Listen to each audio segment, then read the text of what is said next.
అయితే early morning ఇటు తెలుగు రాష్ట్రాల్లో భూ ప్రకంపనలు చోటు చేసుకున్నాయి. కేవలం తెలుగు రాష్ట్రాల్లో మాత్రమే కాదు, ఇటు ఛత్తీస్గఢ్లో కూడా భూ ప్రకంపనలు చోటు చేసుకున్నట్టు తెలుస్తోంది. 1-2 చోట్ల కాకుండా ఏకంగా 2 తెలుగు రాష్ట్రాల్లో కూడా భూమి స్వల్పంగా కంపించింది. ఇక 10 సెకండ్ల పాటు భూమి కంపించింది. కాసేపే కంపించినా కూడా జనం మాత్రం తీవ్ర భయాందోళనకు గురయ్యారు. ప్రెసెంట్ మనం విజువల్స్ చూస్తున్నాము. అక్కడ ఎక్కడైతే ఎర్త్ క్వేక్ జోన్స్ ఉన్నాయో అక్కడ మనం విజువల్స్ చూస్తున్నాము. మిడిల్ బాక్స్ లో అట్ ద సేమ్ టైం ఇళ్లలో ఉన్న విజువల్స్, ఫ్యాన్స్ ఊగటం, లేకపోతే ఇళ్లలో చిన్న చిన్న వస్తువులు ఏవైతే షోకేసెస్ లో పెడతారో అవన్నీ కూడా కింద పడిపోవటం, ఇటువంటి ఫీల్ అయ్యారు అక్కడ జనం. At the same time CCTV footage కూడా చూస్తున్నాము. రోడ్ మీద ఉన్న సీసీటీవీ ఫుటేజ్ ఏ రకంగా అక్కడ షేక్ అవుతున్న విజువల్స్ కూడా చూస్తున్నాం. అయితే చాలా మంది ప్రజలు అక్కడ భయంతో బయటకు పరుగులు తీశారు. కొన్ని సెకండ్ల పాటు ప్రజలు షాక్ లో ఉండిపోయారు. 20 ఏళ్ల తర్వాత తెలంగాణలో భూమి మళ్ళీ ప్రకంపించింది. అయితే ఇటు చూస్తే మనం ఇంత తీవ్రతతో ఏపీ మరియు తెలంగాణలో భూమి ప్రకంపించడం చాలా ఏళ్ల తర్వాత ఇదే మొదటిసారిగా చెప్పుకోవచ్చు.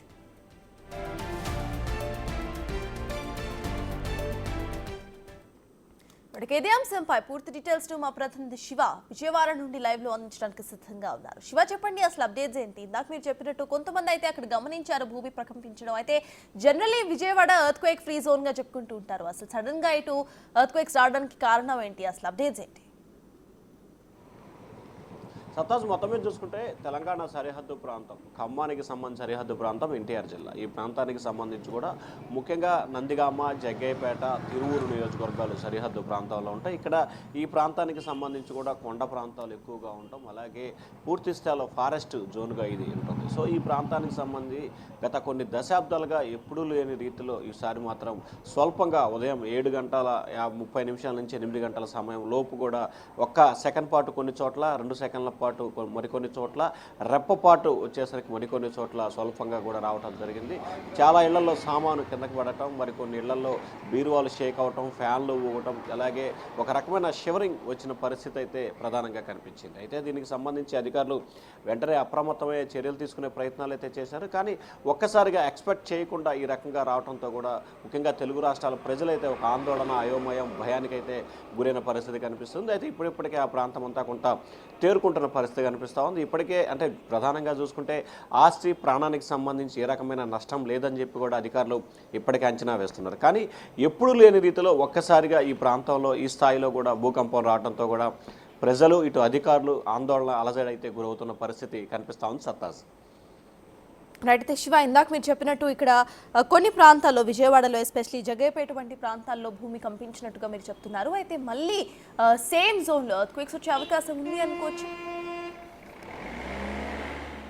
ఖచ్చితంగా, అంటే ఎక్కడ ఈ షివరింగ్ వస్తుంది, ఎక్కడ భూకంపం వస్తుంది అనే దానికి సంబంధించి ఎగ్జాక్ట్లీగా అంచనా వేస్తున్న పరిస్థితి కనిపించింది. కానీ ముఖ్యంగా ఖమ్మం అలాగే ఎన్టీఆర్ జిల్లా, ఈ 2 జిల్లాలకు సంబంధించి కూడా భూమి స్వల్పంగా కల్పించిన పరిస్థితి కనిపించింది. అటు ఖమ్మానికి సరిహద్దుగా ఉన్న మహబూబ్నగర్, అంటే ఉమ్మడి మహబూబ్నగర్ జిల్లా ప్రాంతాల్లో, అంటే ప్రత్యేకంగా మనం చెప్పుకోవాలంటే ఇటు ఏపీ కానీ తెలంగాణకి సంబంధించి 2 నుంచి 3 జిల్లాలకు సంబంధించి మాత్రమే స్వల్పంగా భూ కంపించిన పరిస్థితి కనిపించింది. అయితే ఉదయం 7:50 తర్వాత మాత్రమే ఎట్ ఏ టైం అటు ఏపీలో కానీ ఇటు తెలంగాణలో కానీ 2 చోట్ల కనిపించిన పరిస్థితి కనిపించింది. ఇటు జగ్గయ్యపేటకు సంబంధించి ఏపీ తెలంగాణ సరిహద్దు ప్రాంతం కావడంతో కూడా, అలాగే పులిచింతల ప్రాజెక్టు పూర్తి స్థాయిలో ప్రజలకి 2 రాష్ట్రాలకు సంబంధించి కూడా సాగునీరు కోసం వినియోగిస్తున్న ప్రాజెక్టుకు సంబంధించి పులిచింతల ప్రాజెక్టు. సో ఈ ప్రాజెక్టుకు సంబంధించి కూడా పూర్తి స్థాయిలో ఉన్న ప్రాంతంలో ఆ ప్రాజెక్టుకి ఆ వైపు, ఈ ప్రాజెక్టుకి ఈ వైపు, అంటే అటు ఏపీ వైపు ఇటు తెలంగాణ వైపు 2 చోట్ల కూడా ఎట్ ఏ టైం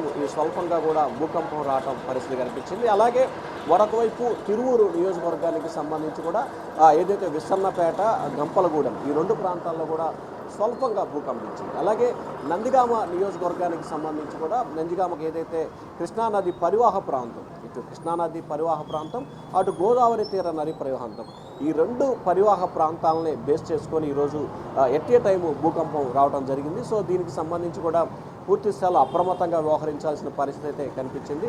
ముఖ్యంగా స్పెసిఫిక్గా 3 నియోజకవర్గాలు మాత్రమే ఈ ఎక్కువగా భూకంపం వచ్చిన పరిస్థితి కనిపిస్తాం. జగ్గయ్యపేట, తిరువూరు, నందిగామ ఈ 3 నియోజకవర్గాలు రావడం జరిగింది.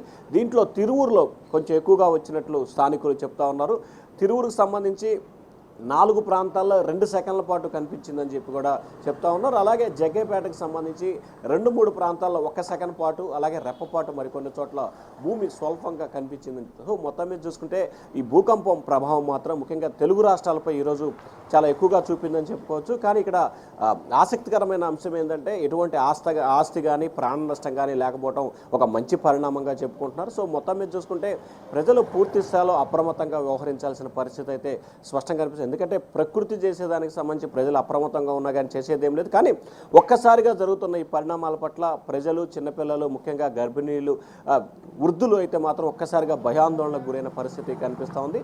అది 1 సెకండ్ 2 సెకండ్లు కాకుండా కొంచెం ఎక్కువ వచ్చినట్లయితే మాత్రం భారీ స్థాయిలో ప్రాణ ఆస్తి నష్టం అయితే సంభవించే అవకాశాలు అయితే కనిపించే ఖచ్చితంగా సత్తాజ్. అయితే శివ, రివర్ బేసిన్ దగ్గర కూడా ఇక్కడ ఎర్త్ క్వేక్స్ వచ్చాయి కాబట్టి అక్కడ వాటర్ డిజర్ప్ట్ అయ్యే ఛాన్సెస్ ఎక్కువగా కనిపిస్తున్నాయి. అంటే ఆ ఫ్లో అనేది ఇక్కడ ఇటువైపుకి వచ్చి అంటే బేసిన్ వైపుకి వచ్చే అవకాశం కూడా ఉంది అనుకోవచ్చు. అయితే మళ్ళీ అక్కడ ఏమైనా భూమి మళ్ళీ ఎర్త్ క్వేక్ వచ్చే అవకాశం ఉందనుకోవచ్చు. అసలు అధికారులు ఎటువంటి జాగ్రత్తలు తీసుకుంటున్నారు ఇటువంటి మేజర్ ఇష్యూస్ జరగకుండా? అంటే ప్రధానంగా చూసుకుంటే ఏదైతే ప్రధానంగా భూకంప నివారణకి సంబంధించి అధికారులు అప్రమత్తం చేయాల్సిన పరిస్థితి కనిపిస్తూ ఉంది. కానీ ఏ రకమైన జాగ్రత్తలు తీసుకున్నా కానీ అది ప్రకృతి సహజంగా వచ్చే పరిస్థితి కాబట్టి దాన్ని నివారించడం అయితే చాలా కష్టం. కానీ ముఖ్యంగా చూసుకుంటే ఏదైతే ముఖ్యంగా ఇళ్లలో కానీ లేకపోతే రోడ్లపై కానీ షాపులకు సంబంధించి కానీ పైన ఉన్న వస్తువులు కానీ లేకపోతే మీద పడకుండా సైడ్ ఎలక్ట్ చేయడానికి అయితే అవకాశం ఉంటుంది. ముఖ్యంగా మీరు చెప్పినట్లు కూడా కృష్ణానది పరివాహ ప్రాంతం బేస్ చేసుకొని ఆ ప్రాంతాల సరిహద్దులోనే ఈ భూకంపం రావడంతో కూడా ప్రజలు కొంత అప్రమత్తంగా ఉండాల్సిన పరిస్థితి అయితే కనిపిస్తూ ఉంది. ముఖ్యంగా కృష్ణానది పరివాహ ప్రాంతానికి ఆనుకోనున్న 20-22 గ్రామాల్లో దాదాపుగా ఎక్కువ గ్రామాల్లో ఈరోజు ఈ భూకంపం రావడం జరిగింది. సో ఈ నేపథ్యంలోనే సముద్ర తీర ప్రాంతంలో ఉన్న వ్యక్తులు ఇల్లు కానీ లేకపోతే ప్రజలు కానీ కొంత అప్రమత్తంగా వ్యవహరించాల్సిన పరిస్థితి అయితే కనిపిస్తూ ఉంది.